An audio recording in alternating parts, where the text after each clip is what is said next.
Okay, in the earlier class, I discussed about semiconductor devices, introduction of semiconductor devices, and on basis of band theory, to classify into different types of material or solids. One is conductor, insulator, and semiconductors. Now let us come to the types of semiconductors. Look here, the types of semiconductors have two types. One is the intrinsic semiconductor and the one is extrinsic semiconductor. ಎರಡು ಥರ ಬರುತ್ತೆ. ಅದರಲ್ಲಿ ಒಂದು intrinsic ಇನ್ನೊಂದು extrinsic. Intrinsic semiconductors means pure semiconducting materials. Intrinsic semiconducting material ಅಂದರೆ pure semiconducting material. For example germanium or silicon. ಇಲ್ಲಿ ಎಕ್ಸಾಮಲ್ಲಿ germanium is a semiconductors ಅಂತೇಳಿ ಕ್ವಶನ್ ಕೇಳ್ತಾರೆ. Intrinsic semiconductor. Yes, look here, germanium has the 4 valence electrons. If you consider the crystal of germanium, each of 4 valence electrons of a germanium atom forms a covalent bond with the 1 valence electron of the neighboring atom. Yes, look here, germanium atom ಗೆ 4 valence electrons ಇರುತ್ತೆ. ಅಂದರೆ outermost electrons incomplete shell ಅಂತ ಹೇಳ್ತೀವಲ್ಲ ಅದು 4 valence electrons ಇರುತ್ತೆ. ಒಂದು germanium ಆಟಮಿನ 4 valence electronsಗಳು ನೈಬರಿಂಗ್ ಜರ್ಮೇನಿಯಂ ಆಟಮಿನ 4 ಎಲೆಕ್ಟ್ರಾನ್ಸ್ ಜೊತೆಗೆ ಏನು ಮಾಡುತ್ತೆ ಅಂತಂದ್ರೆ ಕೋವಲೆಂಟ್ ಬಾಂಡ್ ಅನ್ನ ಫಾರ್ಮೇಷನ್ ಮಾಡ್ಕೊಳ್ಳುತ್ತೆ. ಹೀಗೆ ಕೋವಲೆಂಟ್ ಬಾಂಡ್ಗಳು ಫಾರ್ಮೇಷನ್ ಆಗುತ್ತೆ. ಇದೊಂದು ಜರ್ಮೇನಿಯಂ ಆಟಮು, ಇದು ಜರ್ಮೇನಿಯಂ ಆಟಮು, ಜರ್ಮೇನಿಯಂ ಆಟಮ್. ಹೀಗೆ ಕೋವಲೆಂಟ್ ಬಾಂಡ್ ಅನ್ನ ಫಾರ್ಮೇಷನ್ ಮಾಡ್ಕೊಳ್ಳುತ್ತೆ. Yes, thus all valence electrons are involved in the bonding process and none of them are available for electrical conduction. ಎಲ್ಲವೂ ಎಲ್ಲ valence ಎಲೆಕ್ಟ್ರಾನ್ಸ್ಗಳು covalent bond formation ಮಾಡ್ಕೊಂಡ್ರಿಂದ there is no free electrons in the pure semiconducting material like germanium. ಅವಾಗ ಏನಾಗುತ್ತೆ, ಎಲ್ಲ valence ಎಲೆಕ್ಟ್ರಾನ್ಸ್ಗಳು ಆಟಮ್ಗಳ ಜೊತೆಗೆ attach ಆಗಿರೋದ್ರಿಂದ free ಎಲೆಕ್ಟ್ರಾನ್ಸ್ಗಳ availability ಇರಲ್ಲ, ಹಾಗಾಗಿ ಕಂಡಕ್ಟಿವಿಟಿ ಆಗಲ್ಲ. Consequently germanium in its pure state is a perfect insulator. ಹಾಗಾಗಿ ಏನು ಹೇಳ್ಬೋದು ನಾವು ಅಂತಂದ್ರೆ ಜರ್ಮೇನಿಯಮು ಪ್ಯೂರ್ ಸ್ಟೇಟ್ ಇದ್ದಾಗ ಅದು ಪರ್ಫೆಕ್ಟ್ ಆಗಿ ಇನ್ಸುಲೇಟರ್ ಆಗಿರುತ್ತೆ. That is true only at absolute 0 kelvin temperature. Yes, absolute 0 kelvin temperature ಅಲ್ಲಿ ಪ್ಯೂರ್ ಸೆಮಿಕಂಡಕ್ಟಿಂಗ್ ಮಟೀರಿಯಲ್ ಇನ್ಸುಲೇಟರ್ ತರ ಬಿಹೇವ್ ಮಾಡುತ್ತೆ. At temperatures greater than absolute 0, absolute 0 temperature ಜಾಸ್ತಿ ಆಗ್ತಾ ಹೋದ್ರೆ atom begins to vibrate about their mean positions. The vibration energy is sufficient to break covalent bonds and release free electrons inside a crystal. Yes, 0 Kelvin temperature ಅಲ್ಲಿ ಈ germanium perfect insulator ತರ behave ಮಾಡುತ್ತೆ. ಇದನ್ನು have to increase the temperature ಜಾಸ್ತಿ ಮಾಡ್ತಾ ಹೋದ್ವಿ ಅಂತಂದ್ರೆ ಏನಾಗುತ್ತೆ ಅಂತಂದ್ರೆ naturally this covalent bond is breaker. ಯಾಕೆ ಬ್ರೇಕ್ ಆಗುತ್ತೆ ಅಂದ್ರೆ this electron absorbs the energy. ಎಲೆಕ್ಟ್ರಾನ್ಸ್ಗಳು ಇದಾವಲ್ಲ, ಎಲೆಕ್ಟ್ರಾನ್ಸ್ಗಳು ಏನ್ ಮಾಡ್ತೇವೆ ಅಂದ್ರೆ ನಾವು ಕೊಡ್ತಕ್ಕಂಥ ಎನರ್ಜಿನ ಅಬ್ಸಾರ್ವ್ ಮಾಡ್ಕೊಳ್ಳುತ್ತೆ. ಅಬ್ಸಾರ್ವ್ ಮಾಡ್ಕೊಂಡ್ಬಿಟ್ಟು ಏನ್ ಮಾಡುತ್ತೆ, it starts the vibrational motion. ಹಿಂಗೆ ಮೇಲೆ ಕೆಳಗೆ ಮೇಲೆ ಕೆಳಗೆ ಮೇಲೆ ಕೆಳಗೆ ವೈಬ್ರೇಟ್ ಆಗುತ್ತೆ. ಈ ವೈಬ್ರೇಟ್ ಆದ ತಕ್ಷಣ ಏನಾಗುತ್ತೆ, this covalent bond is broken. ಈ ಕೋವಲೆಂಟ್ ಬಾಂಡ್ ಕಟ್ ಆಗ್ಬಿಡುತ್ತೆ. ಇಲ್ಲ ಆಗಿದೆ ನೋಡಿ. ಈ ಕೋವಲೆಂಟ್ ಬಾಂಡ್ ಬ್ರೇಕ್ ಆದ ತಕ್ಷಣ ಆಗುತ್ತೆ electron release from the atom. Atom ಇಂದ ಎಲೆಕ್ಟ್ರಾನ್ ಆಗುತ್ತೆ, ಎಲೆಕ್ಟ್ರಾನ್ ಆಗುತ್ತೆ ಆಟಮ್ ಇಂದ ರಿಲೀಸ್ ಆಗುತ್ತೆ. This electron is free electron. This type of electrons conducts the conductivity. ಇಂಥ ಎಲೆಕ್ಟ್ರಾನ್ಸ್ ಕಂಡಕ್ಟಿವಿಟಿನ ಮಾಡ್ತೇವೆ. ಆದರೆ ಒಂದು ಬಹಳ ಇಂಟ್ರೆಸ್ಟಿಂಗ್ ಕಾನ್ಸೆಪ್ಟ್ ಇದೆ, ಹೇಳ್ತಾ ಹೋಗ್ತೀನಿ. Yes, thus our temperature greater than the absolute 0 is not a perfect insulator. Germanium is not a perfect insulator but possesses a certain electrical conductivity. Yes, with the rise in temperature, more covalent bonds are broken and more free electrons are produced. As a result, conductivity of the germanium increases with the temperature. ಜಾಸ್ತಿ temperature ಮಾಡ್ತಾ ಮಾಡ್ತಾ ಎಲ್ಲ covalent ಬಾಂಡ್ಗಳು break ಆಗ್ತಾ ಹೋಗುತ್ತೆ. Break ಆದಾಗ ಎಲ್ಲ ಎಲೆಕ್ಟ್ರಾನ್ಸ್ಗಳು free ಆಗ್ತಾ ಹೋಗುತ್ತವೆ.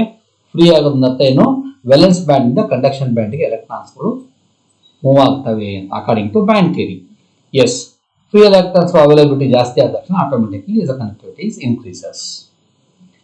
Each atom that has lost an electron due to the break of a covalent bond is now a positive ion and has a net position charge equal to plus E. There is a vacancy at that site of this atom. The net positive charge at the site for the atom together with the vacancy defines an important physical entity is called as hole. Yes. ಇದು ಬಹಳ important ಈ part.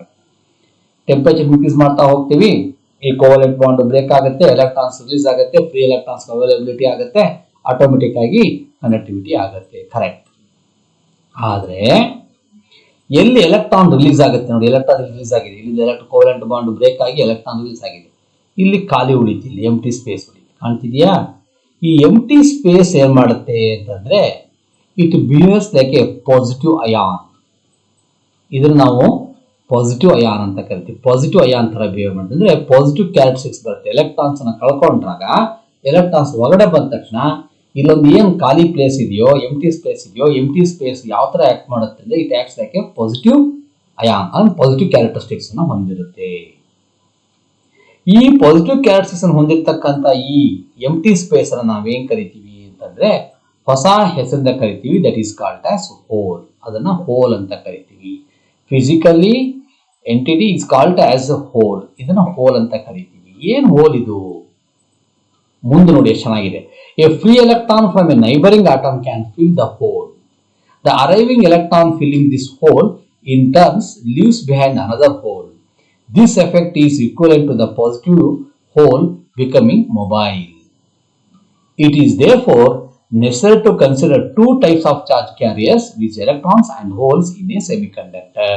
ಇದು underline ಮಾಡಿದನಲ್ಲ, ಇದು ಬಹಳ important. S, fine, ಬರೋಣ ಈಗ. ಹೀಗೆ ಇಲ್ಲಿ ಎಂಟಿ ಸ್ಪೇಸ್ ಕ್ರಿಯೇಟ್ ಆಯಿತು, ಎಂಟಿ ಸ್ಪೇಸ್ಗೆ ಪಾಸಿಟಿವ್ ಕ್ಯಾರೆಕ್ಟರಿಸ್ಟಿಕ್ಸ್ ಬಂತು, ಅದನ್ನ ನಾವು ಹೋಲ್ ಅಂತ ಕರ್ಕೊಂಡ್ವಿ.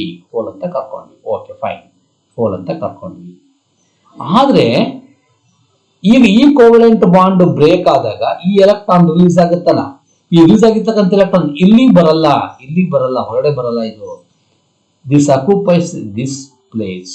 ಈ ಏನು ಎಂಟಿ ಸ್ಪೇಸ್ ಇತ್ತಲ್ಲ ಇಲ್ಲಿಗೂ, ಯಾಕಂದ್ರೆ ಪಾಸಿಟಿವ್ ಕ್ಯಾರೆಕ್ಟರಿಸ್ಟಿಕ್ಸ್ ಇದೆ, ಇದು ನೆಗೆಟಿವ್ ಕ್ಯಾರೆಕ್ಟರಿಸ್ಟಿಕ್ಸ್ ಅಂತ ಎಲಿಮೆಂಟರಿ ಪಾರ್ಟಿಕಲ್, ಇದು ಇಲ್ಲೋಗಿ ಅಕ್ಯುಪೈ ಮಾಡ್ಕೊಳತ್ತೆ. ಆವಾಗ this hole becomes it here.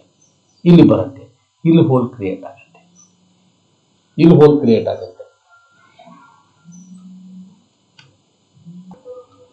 S, look here. Germanium ಏನು ಈ ಎಲೆಕ್ಟ್ರಾನು ಇಲ್ಲಿ ಪಾಸಿಟಿವ್ ಕ್ಯಾರೆಕ್ಟರಿಸ್ಟಿಕ್ಸ್ ಬರುತ್ತೆ, ಇಲ್ಲಿ ಎಮಿಟ್ ಆಗಿರ್ತಕ್ಕಂಥ ಎಲೆಕ್ಟ್ರಾನ್ ಇದನ್ನ ಆಕ್ಯುಪೈ ಮಾಡ್ಕೊಳ್ಳುತ್ತೆ, ಅವಾಗ ಹೋಲ್ ಇಲ್ಲಿ ಬರುತ್ತೆ. ನೆಕ್ಸ್ಟ್ ಈ ಎಲೆಕ್ಟ್ರಾನ್ ರಿಲೀಸ್ ಆಯ್ತು ಅಂತ ಅನ್ಕೊಳ್ಳೋಣ. ಈ ಎಲೆಕ್ಟ್ರಾನ್ ರಿಲೀಸ್ ಆದ್ರೆ ದಿಸ್ ಅಕ್ಯುಪೈಂಗ್ ದಿಸ್ ಹೋಲ್, ಈ ಹೋಲ್ ಆಕ್ಯುಪೈ ಮಾಡ್ಕೊಳ್ಳುತ್ತೆ, ಅವಾಗ ಹೋಲ್ ಇಲ್ಲಿ ಬಂತು. ನೆಕ್ಸ್ಟ್ ಈ ಎಲೆಕ್ಟ್ರಾನ್ ರಿಲೀಸ್ ಆಯ್ತು ಅಂತ ಅನ್ಕೊಳ್ಳೋಣ. ಅವಾಗ ಏನಾಗುತ್ತೆ ಅಂತಂದ್ರೆ ಈ ಹೋಲು, ಈ ಎಲೆಕ್ಟ್ರಾನ್ ಇಲ್ಲಿ ಬರುತ್ತೆ, ಅವಾಗ ಹೋಲು ಇಲ್ಲಿಗೆ ಹೋಗುತ್ತೆ. ಅಂದ್ರೆ ಅರ್ಥ ಏನಾಯ್ತು ಹಾಗಿದ್ರೆ, ಹೋಲ್ ಇಲ್ಲಿಂದ ಇಲ್ಲಿಗೆ ಬಂತು, ಇಲ್ಲಿಂದ ಇಲ್ಲಿಗೆ ಬಂತು, ಇಲ್ಲಿಂದ ಇಲ್ಲಿಗೆ ಬಂತು, ಇಲ್ಲಿಂದ ಇಲ್ಲಿಗೆ ಬಂತು. ಅಂದ್ರೆ the positive ion is also mobiling, ಚಲಿಸ್ತಾ ಇದೆ ಇಲ್ಲಿಂದ ಇಲ್ಲಿಗೆ.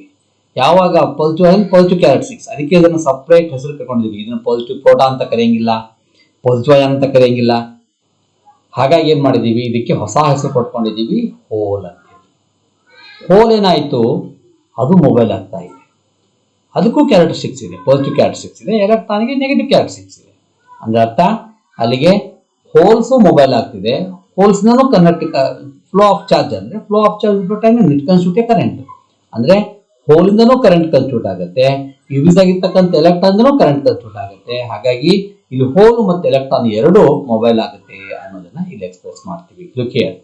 A free electron from a neighbouring atom can fill the hole. The arriving electron filling this hole in turns leaves behind another hole. This effect is equivalent to the positive hole becoming a mobile. It is therefore necessary to consider two types of charge carriers. One is electrons, other one is holes in a semiconductor. ಇದನ್ನ ಬೇಕಾದ್ರೆ ಇನ್ನೂ ಒಂಥರ explain ಮಾಡ್ತೀನಿ ನಿಮಗೆ. Look here. ಯಾವ ರೀತಿ ಅಂತಂದ್ರೆ ನಾನು ನಿಮಗೆ ಫಿಗರ್ ಬರ್ದು ತೋರಿಸಿ ಎಕ್ಸ್ಪ್ಲೈನ್ ಮಾಡ್ತೀನಿ. ಹೇಗಿರುತ್ತೆ ಅಂತಂದ್ರೆ, look here.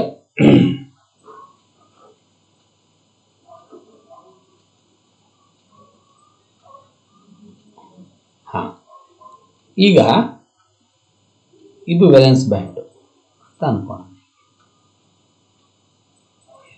ವೇಲೆನ್ಸ್ ಬ್ಯಾಂಡ್, ಇದು ಕಂಡಕ್ಷನ್ ಬ್ಯಾಂಡ್ ಅಂತ ಅನ್ಕೋಣ. ಆಯ್ತಾ? ಇಷ್ಟು ಗ್ಯಾಪ್ ಇರಲ್ಲ, ನಿಮ್ಗೆ ತೋರಿಸ್ತಾ ಇದ್ದೀನಿ ಅಷ್ಟೇ.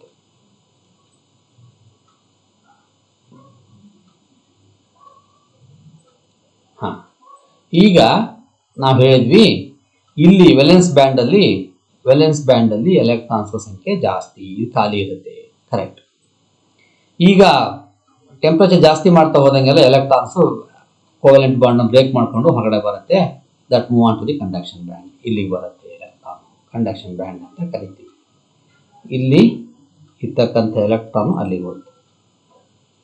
ನೆಕ್ಸ್ಟ್ ಇನ್ನೊಂದು ಎಲೆಕ್ಟ್ರಾನ್ ರಿಲೀಸ್ ಆಗುತ್ತೆ. ಈ ಎಲೆಕ್ಟ್ರಾನ್ ನೇರವಾಗಿ ಇಲ್ಲಿಗೆ ಬರಲ್ಲ. ಈ ಎಲೆಕ್ಟ್ರಾನ್ ಏನ್ ಮಾಡುತ್ತೆ, ಇಲ್ಲಿರ್ತಕ್ಕಂಥ ಎಲೆಕ್ಟ್ರಾನ್ ಇಲ್ಲಿ ಹೋಯ್ತಲ್ವಾ, ಇಲ್ಲೋದೇನಾಯ್ತು, ಎಂಟಿ ಸ್ಪೇಸ್ ಕ್ರಿಯೇಟ್ ಆಯ್ತು. This is called as positive ion, that is called as hole. ಈ ಎಲೆಕ್ಟ್ರಾನ್ ಇಲ್ಲಿ ಆಕ್ಯುಪೈ ಮಾಡ್ಕೊಳ್ಳುತ್ತೆ. ಅವಾಗ ಇಲ್ಲಿ ಎಂಟಿ ಸ್ಪೇಸ್ ಬಂತು, ಹೋಲ್ ಇಲ್ಲಿ ಬಂತು. ಇನ್ನೊಂದು ಎಲೆಕ್ಟ್ರಾನ್ ರಿಲೀಸ್ ಅನ್ಕೊಳ್ಳೋಣ. ಈ ಎಲೆಕ್ಟ್ರಾನ್ ಸಹ ನೇರವಾಗಿ ಇಲ್ಲಿ ಬರಲ್ಲ. ಏನ್ ಮಾಡುತ್ತೆ, ಈ ಎಲೆಕ್ಟ್ರಾನ್ ಹೋಗ್ಬಿಟ್ಟು ಇಲ್ಲಿ ಆಕ್ಯುಪೈ ಮಾಡ್ಕೊಳ್ಳುತ್ತೆ. ಅವಾಗ ಹೋಲ್ ಇಲ್ಲಿಗೆ ಬಂತು. ನೆಕ್ಸ್ಟ್ ಇನ್ನೊಂದು ಎಲೆಕ್ಟ್ರಾನ್ ರಿಲೀಸ್ ಅನ್ಕೊಳ್ಳೋಣ. ಈ ಎಲೆಕ್ಟ್ರಾನ್ ನೇರವಾಗಿ ಇಲ್ಲಿಗೆ ಬರಲ್ಲ. ಇದೇನ್ ಮಾಡುತ್ತೆ, ಇಲ್ಲಿ ಆಕ್ಯುಪೈ ಮಾಡ್ಕೊಳ್ಳುತ್ತೆ, ಹೋಲ್ ಇಲ್ಲಿಗೆ ಬಂತು.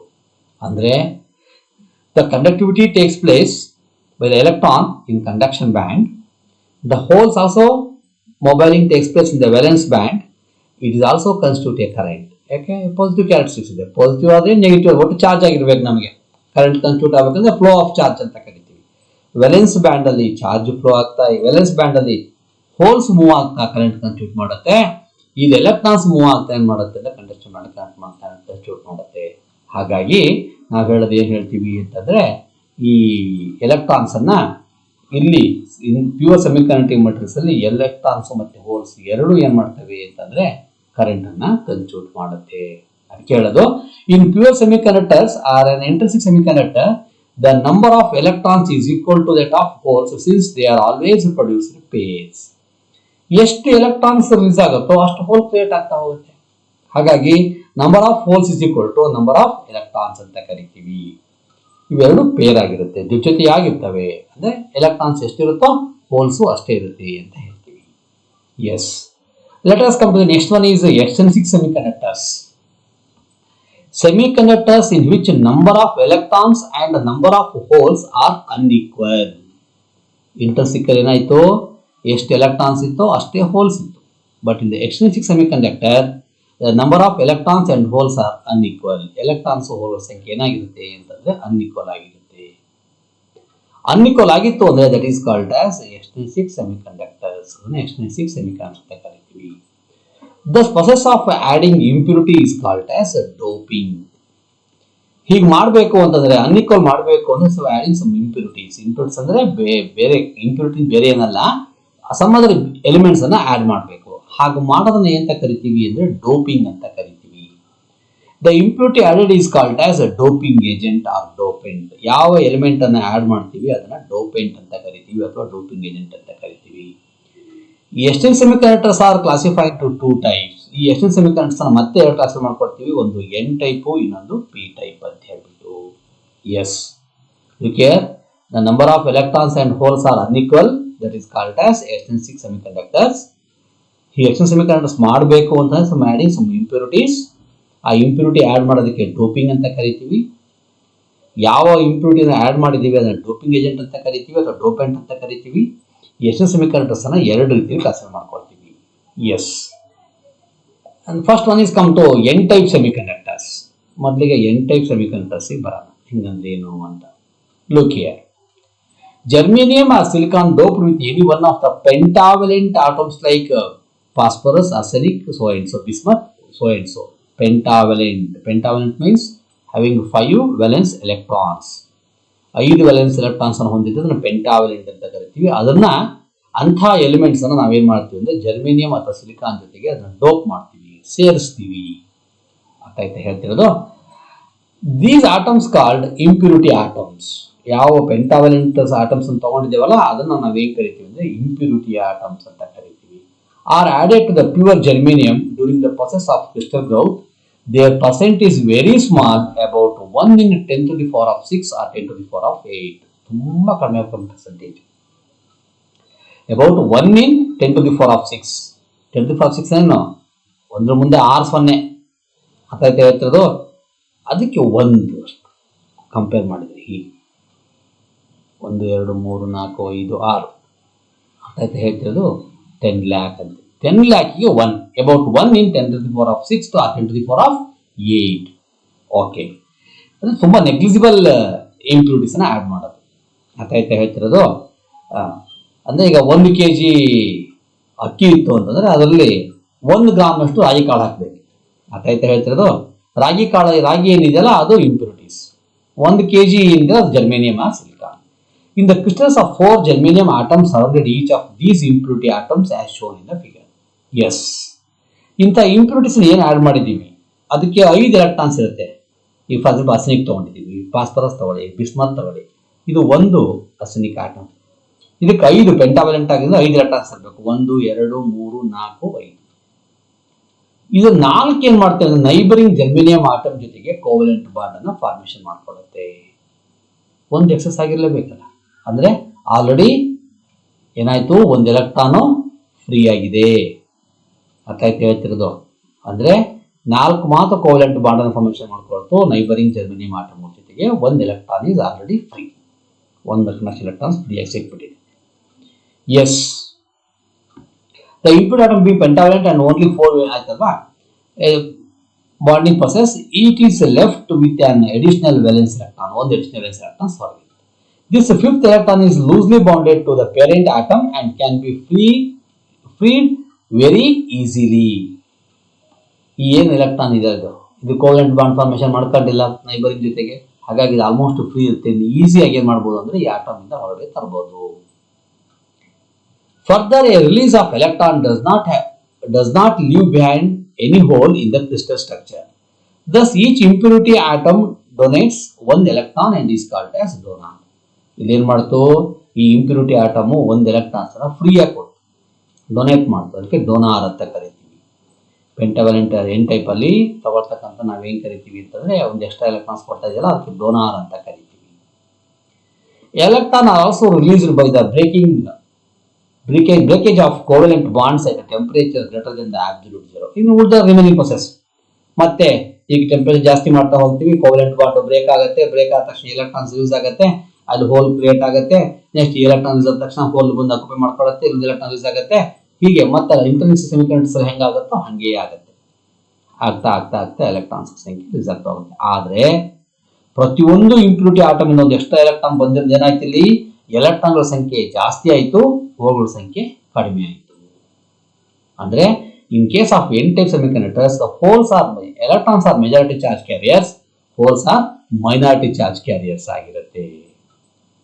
Look here, Donna, you get the absolute zero. In effect, the number of electrons exceed the number of holes. The number of electrons exceed the number of holes. ಯಾಕಂದ್ರೆ ಒಂದು ಫ್ರೀ ಎಲೆಕ್ಟ್ರಾನ್ಸ್ ಕೊಟ್ಬಿಟ್ಟಿದ್ವಲ್ಲ, ಹಾಗೇನಾಯ್ತು ಎಲೆಕ್ಟ್ರಾನ್ ಸಂಖ್ಯೆ ಜಾಸ್ತಿ ಆಗುತ್ತೆ as compared to holes. Electrons are therefore called majority carriers and holes are minority carriers in the n-type semiconductors. ಅಂದ್ರೆ ಇಲ್ಲಿ ಸುಲಭ ಅರ್ಥ ಮಾಡ್ಕೋಬೇಕು. n ಅಂದ್ರೆ ನೆಗೆಟಿವ್, ಎಲೆಕ್ಟ್ರಾನ್ ಏನು ನೆಗೆಟಿವ್ ಅಂದ್ರೆ ಎಲೆಕ್ಟ್ರಾನ್ಗಳ ಸಂಖ್ಯೆ ಜಾಸ್ತಿ ಇರುತ್ತೆ. Electrons are majority charge carriers, ಅದಕ್ಕೆ ಎನ್ ಟೈಪ್ ಅಂತ ಕರ್ಕೊಳ್ತೀವಿ. Using pentavalent substance, each pentavalent having a 5 valence electron, only 4 valence electrons are bonding with the neighboring germanium atom. One is free, that is the free electron. It is easy to remove from the atom, impurity atom. ಹೀಗೆ ಎಲ್ಲ impurity ಆಟಮ್ಗಳಿಂದ ಒಂದು electrons extra ಸಿಗೋದು ಏನಾಗುತ್ತೆ electron means negative charge, therefore that is called as n type. ಅದಕ್ಕೆ n type ಅಂತ ಕರಿತೀವಿ. ಹೀಗೆ ನಾವು ಇಂಪ್ಯೂರಿಟಿ ಆಡ್ ಮಾಡೋದ್ರ ಮೂಲಕ ಎಲೆಕ್ಟ್ರಾನ್ಗಳ ಸಂಖ್ಯೆ ಜಾಸ್ತಿ ಮಾಡಿ ಹೋಲ್ ಸಂಖ್ಯೆ ಕಡಿಮೆ ಮಾಡೋದ್ರಿಂದ ಇದನ್ನ ನಾವೇನ್ ಕರಿತೀವಿ ಅಂದ್ರೆ ಎಕ್ಸ್ಟರ್ನಿಸಿಕ್ ಸೆಮಿಕಂಡಕ್ಟರ್ಸ್ ಅಂತ. ಎನ್ ಟೈಪ್ ಸೆಮಿಕಂಡಕ್ಟರ್ಸ್ ಅದು ಎಕ್ಸ್ಟರ್ನಿಸಿಕ್ ಆಗಿರುತ್ತೆ. Okay, let us come to the P type semiconductor. ಇಲ್ಲೇನ್ ಮಾಡ್ತೀವಿ ಹಾಗಿದ್ರೆ, germanium or silicon doped with any one of the trivalent. Trivalent means having only 3 valence electrons like B, N, indium, aluminium, so and so semiconductors. ಇಂಥ ಎಲಿಮೆಂಟ್ಗಳು ಟ್ರೈವಲೆಂಟ್ ಎಲಿಮೆಂಟ್ಸ್ಗಳಾಗಿರ್ತವೆ. The impurity atom has only 3 valence electrons. Each added impurity atom forms a covalent bonds with the 3 surrounding germanium atoms, but one bond is left incomplete and gives rise to a hole as shown in the figure. Yes, indium ತಗೊಂಡಿದ್ದೀವಿ, aluminium ತಗೊಂಡು ಯಾವ್ದಾರ ತಗೊಳ್ಳಿ, trivalent substance, this is trivalent element. 3 electrons ಇರ್ತವೆ. 3 electrons ಏನ್ ಮಾಡ್ತವೆ ಅಂದ್ರೆ formation of forms the covalent bond with respect to neighboring germanium atom, but one is vacant. This is called as hole.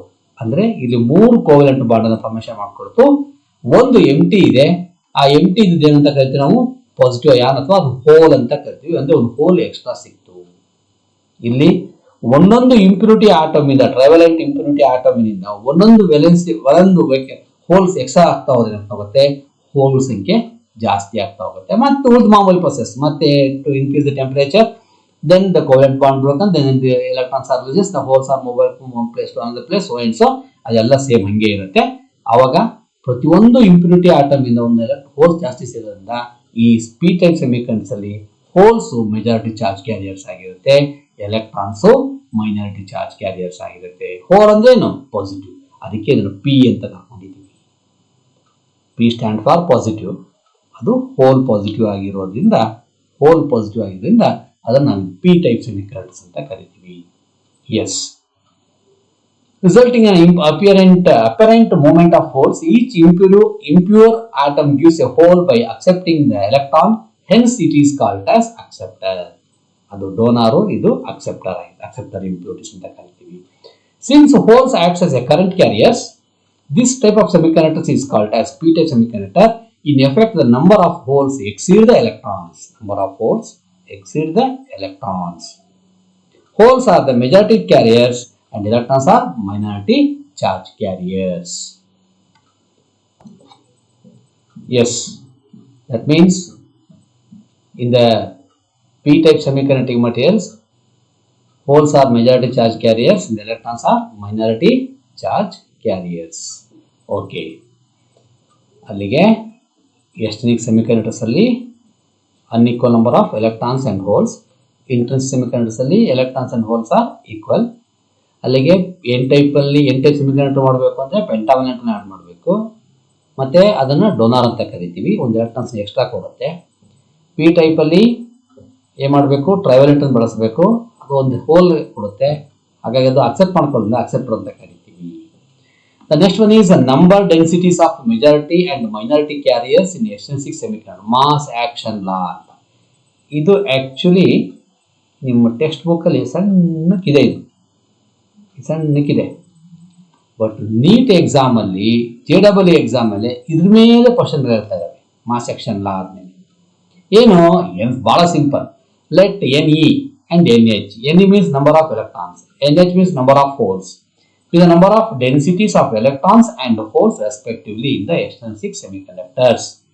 Extrinsic semiconductors ಅಲ್ಲಿ ನಾವೇನು majority charge carriers, minority charge carriers ಅಂತ ಕರ್ಕೊಳ್ತಿದ್ದೀವಿ, ಅವರ density, number of electrons ನ density ಸಾಂದ್ರತೆ, number of holes ಸಾಂದ್ರತೆ ಯಾವುದರಲ್ಲಿ, external semiconductors ಅಲ್ಲಿ. Let NI be the number of densities of carriers in the intrinsic semiconductor. Intrinsic ಅಂದ್ರೆ ಏನು, pure semiconductors. Then under thermal equilibrium ಅಂದ್ರೆ ಏನು, equilibrium means static ಅಂತ. Thermal equilibrium, NE into NH is equal to NI square. Number of electron density, number of hole density is equal to NI square. ಇವೆರಡರ ಒಟ್ಟು ಮೊತ್ತ square ಆಗಿರುತ್ತೆ. ಯಾವುದು square ಆಗಿರುತ್ತೆ, pure semiconductor material ಅಲ್ಲ intrinsic semiconductor ಮಟೀರಿಯಲ್ಗೆ square ಆಗಿರುತ್ತೆ ಅಂತ ಹೇಳ್ತೀವಿ. ಎಕ್ಸಾಮ್ ಅಲ್ಲಿ ಇದ್ರ ಮೇಲೆ ಪ್ರಶ್ನೆ ಕೇಳ್ತಾರೆ. ನಂಬರ್ ಆಫ್ ಹೋಲ್ಸ್ ಮೇಲೆ ಕೇಳ್ತಾರೆ. ನಂಬರ್ ಆಫ್ ಹೋಲ್ಸ್ ಇಸ್ ಏನ್ ಮಾಡಬೇಕು, NI square divide by NE ಅಂತ ಮಾಡೋದು. NI ಕೇಳಿದ್ರೆ ನಾವು ಈಸಿಯಾಗಿ ಇವ್ರನ್ನ ಲೆಕ್ಕ ಮಾಡಲಿಕ್ಕೆ ಬರುತ್ತೆ. PU ಎಕ್ಸಾಮ್ ಅಲ್ಲಿ ಈ ಕಾನ್ಸೆಪ್ಟ್ ಮೇಲೆ ಕ್ವಶನ್ಸ್ ಅನ್ನ ಡಿಸ್ಟಿಂಗ್ವಿಶ್ ಮಾಡಿ ಕೇಳೋದು ಬಹಳ ಅಂದ್ರೆ ಪ್ರತಿ ಬಾರಿನೂ ಡಿಸ್ಟಿಂಗ್ವಿಶ್ ಮೇಲೆ ಕ್ವಶನ್ ಕೇಳ್ತಾರೆ. ಈ ಸಲ ಕೇಳಿದ್ರು distinguish intrinsic and extrinsic semiconductors. Already ಹೇಳಿದ್ದೀನಿ, ಇನ್ನೊಂದು ಎಕ್ಸ್ಪ್ಲೇನ್ ಮಾಡ್ತಾ ಹೋಗ್ತೀನಿ. Intrinsic semiconductor is a pure semiconductor. Extrinsic semiconductor is a semiconductor doped with impurities ಅನ್ನು ಆಡ್ ಮಾಡಬೇಕು, ಇದು ಪ್ಯೂರ್ ಆಗಿರುತ್ತೆ. ಇನ್ನು intrinsic semiconductors number of electrons and holes are equal. Already ಹೇಳಿದ್ದೀನಿ ಯಾಕೆ ಏನು ಅಂತ ಹೇಳಿದ್ದೀನಿ. In extrinsic semiconductors, number of electrons and holes are unequal. Okay. Its conductivity depends on temperature. Temperature ಜಾಸ್ತಿ ಆಗುವಾಗ covalent bond ಬ್ರೇಕ್ ಆಗುತ್ತೆ. ಬ್ರೇಕ್ ಆಗೋದ್ರಿಂದ electrons loose ಆಗ್ತವೆ, ಹಾಗಾಗಿ ಕನೆಕ್ಟಿವಿಟಿ ಜಾಸ್ತಿ ಆಗುತ್ತೆ ಅಂತ ಹೇಳಿದ್ವಿ. Its conductivity depends on temperature and impurities. ಯಾಕೆ ಈ ಪ್ರತಿಯೊಂದು ಇಂಪ್ಯೂರಿಟೀಸ್ ಏನ್ ಮಾಡ್ತಾ ಹೋಗ್ತವೆ, ಒಂದೊಂದು ಇಂಪ್ಯೂರಿಟೀಸು ಒಂದು ಎಲೆಕ್ಟ್ರಾನ್ಸ್ ಅನ್ನ ಅಥವಾ ಹೋಲ್ಸ್ ಅನ್ನ ಕೊಡ್ತಾ ಹೋಗುತ್ತೆ. ಪೆಂಟಾವೆಲೆಂಟ್ ಆದ ಎಲೆಕ್ಟ್ರಾನ್ಸ್ ಕೊಡುತ್ತೆ, ಟ್ರೈವೆಲೆಂಟ್ ಆದ್ರೆ ಹೋಲ್ಸ್ ಕೊಡುತ್ತೆ. ಹಾಗಾಗಿ conductivity depends on temperature and impurities. It only temperature. In intrinsic semiconductors, conductivity is both due to electrons and holes. ಹೇಳಿದ್ನಲ್ಲ, ಕಂಡಕ್ಷನ್ ಬ್ಯಾಂಡ್ ಅಲ್ಲಿ ಎಲೆಕ್ಟ್ರಾನ್ ಮೊಬಿಲಿಟಿ ಆಗ್ತಿರುತ್ತೆ, ವೇಲೆನ್ಸ್ ಬ್ಯಾಂಡ್ ಅಲ್ಲಿ ಹೋಲ್ಸ್ ಮೊಬಿಲಿಟಿ ಆಗ್ತಿರುತ್ತೆ, ಅವು ಎರಡರಿಂದನೂ ಕನೆಕ್ಟಿವಿಟಿ ಆಗುತ್ತೆ ಅಂತ ಹೇಳ್ತೀವಿ. In extrinsic semiconductors, conductivity is mainly due to majority charge carriers. Majority charge carriers ಮೂಲಕ ಏನಾಗುತ್ತೆ, ಕನೆಕ್ಟಿವಿಟಿ ಆಗ್ತಾ ಇರುತ್ತೆ. ಮೇನ್ಲಿ ಎರಡರಲ್ಲೂ ಆಗ್ತಿರುತ್ತೆ, ಬಟ್ ಮೆಜಾರಿಟಿ ಚಾರ್ಜ್ ಕ್ಯಾರಿಯರ್ಸ್ ಯಾವ್ದಿರುತ್ತೆ, ಎನ್ ಟೈಪ್ ಅಲ್ಲಿ ಎಲೆಕ್ಟ್ರಾನ್ಸ್, ಪಿ ಟೈಪ್ ಅಲ್ಲಿ ಹೋಲ್ಸ್, ಅವು ಕನೆಕ್ಟಿವಿಟಿನ ಮಾಡ್ತಿರುತ್ತೆ ಅಂತ ಹೇಳ್ತೀವಿ. ಇದು ಡಿಸ್ಟಿಂಗ್ವಿಶ್ 3 ಮಾರ್ಕ್ಸ್ ಕೇಳ್ತಾರೆ. ಕನಿಷ್ಠ ನಾವು 3 ಪಾಯಿಂಟ್ ಬರೀಬೇಕು. ಇದು 4 ಪಾಯಿಂಟ್ ಇದೆ. Now let us come to one more distinguish is p type semiconductor and n type semiconductor. ಬಹಳ simple. It is pure semiconductor doped with trivalent. ಅದಕ್ಕೆ p type ಗೆ, n type ಗೆ pentavalent. ಹೌದಾ? Number of holes is greater than electrons. ಯಾಕೆ? holes are majority charge carriers. Number of electrons is greater than holes. Electrons are majority charge carriers. Conductor is mainly because of holes. ಯಾಕೆ? holes majority ಜಾಸ್ತಿ ಇರೋದ್ರಿಂದ. Conductivity is mainly because of electrons. ಗೊತ್ತು ಯಾಕೆ ಅಂತ ಹೇಳಿ. Majority carriers are in the valence band. ಹೇಳಿದ್ನಲ್ಲ, majority carriers are in valence band. Majority carriers are in the conduction band. ಅರ್ಥ ಆಗತ್ತೆ ಹೇಳ್ತಿರೋದು. ಹೀಗೆ ಇದರಲ್ಲೂ 4 ಡಿಸ್ಟ್ರಿಬ್ಯೂಷನ್ ನಾವು ಕೊಡ್ತೀವಿ. ಎಕ್ಸಾಮ್ ಅಲ್ಲಿ ಪಿ ಟೈಪ್, ಎನ್ ಟೈಪ್ ಕೇಳ್ತಾರೆ, ಇಲ್ಲ ಇಂಟ್ರಿನ್ಸಿಕ್, ಎಕ್ಸ್ಟ್ರಿನ್ಸಿಕ್ ಕೇಳ್ತಾರೆ. ಯೂಶುವಲ್ ಆಗಿ ಇವೆರಡು ಪ್ರಶ್ನೆಗಳನ್ನೇ ಇವುಗಳ ಮೇಲೆ ಕೇಳೋದು. ಇವುಗಳ ಮೇಲೆ ನಾವು ಕ್ಲಾಸಿಫಿಕೇಶನ್ಸ್ ಅನ್ನ ಸ್ಟಡಿ ಮಾಡ್ತೀವಿ. ಒಂದು ಕ್ವಶನ್ ಗ್ಯಾರಂಟಿ ಇರುತ್ತೆ, ಅದಾಗೆ ನೋ ಡೌಟ್. ಅಂತ ಹೇಳ್ತಿರೋದು. ಎಸ್, ಹೀಗೆ ಕ್ಲಾಸಿಫಿಕೇಶನ್ ಆಫ್ ಸೆಮಿಕಂಡಕ್ಟಿಂಗ್ ಮಟೀರಿಯಲ್ಸ್ಗಳನ್ನ ನಾವು ಈ ತರ ಮಾಡ್ಕೊಂಡಿದ್ದೀವಿ. Next move on to the devices. ಈಗ ಏನು ಕ್ಲಾಸಿಫಿಕೇಶನ್ ಮಾಡ್ಕೊಂಡ್ವಿ, ಆ ಸೆಮಿಕಂಡಕ್ಟಿಂಗ್ ಮಟೀರಿಯಲ್ ಇಟ್ಕೊಂಡು ನಾವೇನ್ ಮಾಡ್ತಾ ಹೋಗ್ತೀವಿ ಅಂದ್ರೆ ಡಿವೈಸ್ ಅನ್ನ ಮಾಡ್ತಾ ಹೋಗ್ತೀವಿ. ಒಂದು ಪಿ ಎನ್ ಜಂಕ್ಷನ್ ಅಥವಾ ಡಯೋಡ್ ಅಂತ ಕರಿತೀವಿ, ಇನ್ನೊಂದು ಟ್ರಾನ್ಸಿಸ್ಟರ್. ನಿಮ್ಮ ಸಿಲೆಬಸ್ಗೆ ಟ್ರಾನ್ಸಿಸ್ಟರ್ ತೆಗೆದಾಕಿದ್ದಾರೆ. ಈಗ ಬರೀ ಪಿ ಎನ್ ಜಂಕ್ಷನ್ ಅಥವಾ ಡಯೋಡ್ ಬಗ್ಗೆ ಮಾತ್ರ ಇದೆ. ಡಯೋಡ್ ಅಂದ್ರೆ ಏನು, ಅದು ವರ್ಕಿಂಗ್ ಇರುತ್ತೆ. ನಮ್ಮ ಉದ್ದೇಶ ಏನು ಹೇಳಿದೆ ನಾವು, ಸೆಮಿಕಂಡಕ್ಟರ್ಸ್ ಏನ್ ಮಾಡತ್ತೆ, ನಾವು ಹೇಳ್ದಂಗೆ ಕೇಳುತ್ತೆ. ಎಷ್ಟು ಬೇಕಷ್ಟು ಕನೆಕ್ಟಿವಿಟಿ ಮಾಡ್ಬೋದು, ಎಷ್ಟು ಬೇಕಷ್ಟು ಕನೆಕ್ಟಿವಿಟಿನ ನಿಲ್ಲಿಸ್ಬೋದು. ಕಂಡಕ್ಟರ್ಸ್ ಅಲ್ಲಿ ಹಂಗಲ್ಲ, ಇನ್ಸುಲೇಟರ್ಸ್ ಅಲ್ಲ.